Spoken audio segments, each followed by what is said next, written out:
Biology Part 211. Genes and chromosomes. Each cell of a pea plant contains 14 chromosomes comprising 7 homologs pair.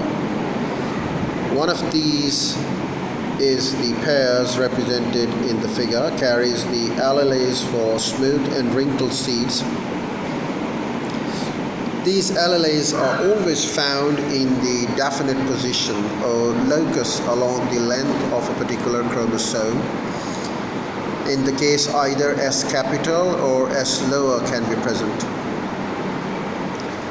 The arrangement shown gives the heterozygous SA genotype.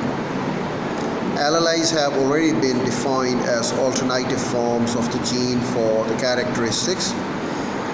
We should now extend this definition to include the idea that alleles are alternative forms of the gene at a particular locus. The remaining regions of the chromosomes and the other 6 chromosomes pairs contain hundreds of additional loci, all arranged in a definite order and each with its own alleles. The figure outlines that what happens to the homologous chromosomes pair and the genes they carry when the meiosis occurs. It would, for example, in a pollen mother cell, in the interphase preceding meiosis, in the cell's DNA replicate, producing new copies of both S capital and S lower alleles. Meiosis separates the pairs of the homologous chromosomes into different cells, while meiosis too separates the chromatids so that the gametes eventually formed contain only one allele from each original pair. It should be obvious that the results of the meiosis is to ensure that exactly half of the gametes produced by the homologous SS individual will contain the S allele. Example of the monohybrid inheritance. The monohybrid crosses, only one characteristic controlled by the alleles at the single locus is considered. Test crosses. A test cross is carried out to determine the genotype of a particular individual when this is not known. For example, in guinea pigs, the allele black coat color B is dominant to the allele for the known B small. The homozygous recessive type of the BB is known to be homozygous dominant BB, B capital.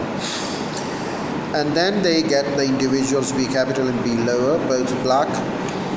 And this is for the guinea pig that we have. Note that all the test crosses involve a cross with the homozygous. If a black individual is homozygous, then all the offsprings of the cross must be black.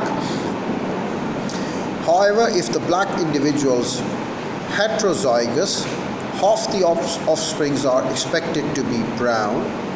You should appreciate some care is needed in interpreting the result of a test cross.